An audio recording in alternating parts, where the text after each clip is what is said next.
must also do more to grapple with the debt that holds back so many low and middle-income countries.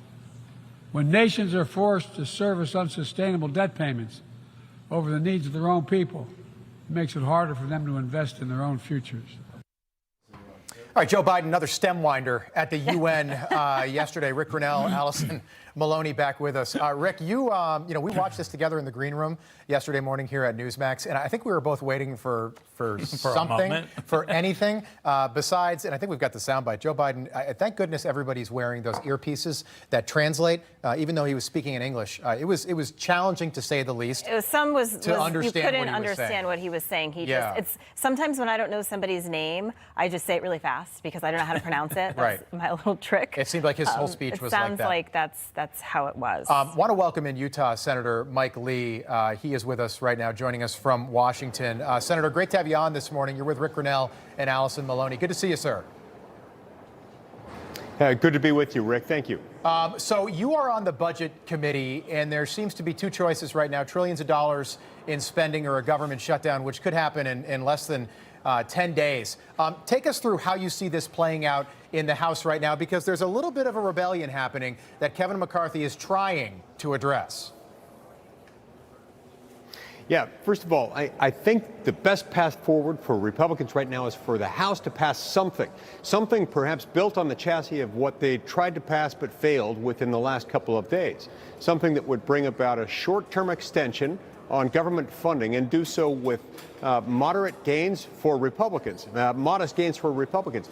That would give us time, and the House of Representatives time, to pass more of the itemized appropriations bills. There are 12 categories through which government is funded.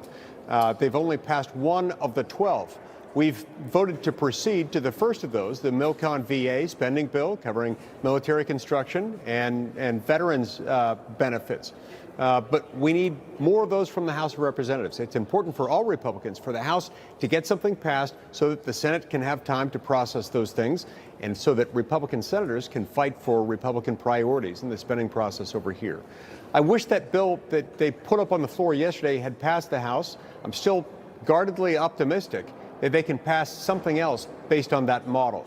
I think Congressman Chip Roy has the right approach here, and I hope the House will follow his lead. Yeah, we'll see what happens. Senator, this from the AP: political divide emerges on Ukraine. Aid package as Zelensky heads to Washington. He's going there later. Here's Florida Congressman Byron Donalds on this.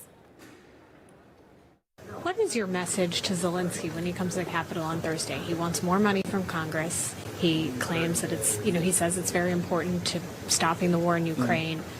What message does it send that so many conservatives are opposed to more money for Ukraine? The first thing I'll tell you is there's no money in the House right now for Ukraine.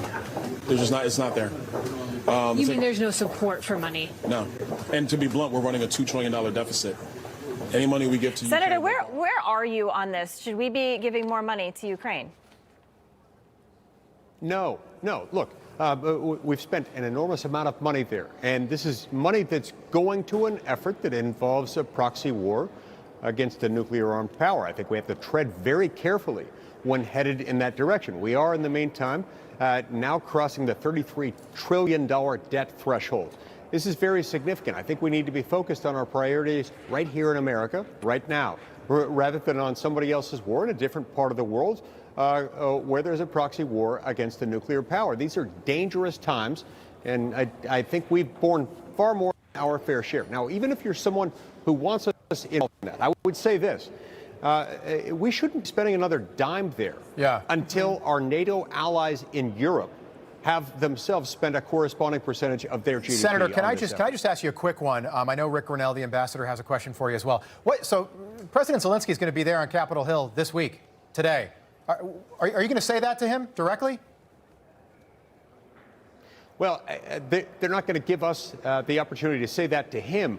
My message to him doesn't need to go to him. My message needs to go to my Republican colleagues in the House and in the Senate. We've got to decide what it is that we're about as a party and as a country. This isn't our war, and to the extent that it is, we've given more than our fair share for now. It's time for Europe to do the same. Senator, you just have to tell us the big question that everybody's wondering. What's up with the new haircut?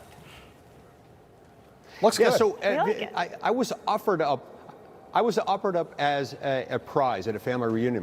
My daughter was in charge of a game. She told the teams competing in it that the winning team would have the privilege of shaving her dad's head. And naturally, I couldn't say no to my daughter, so it happened.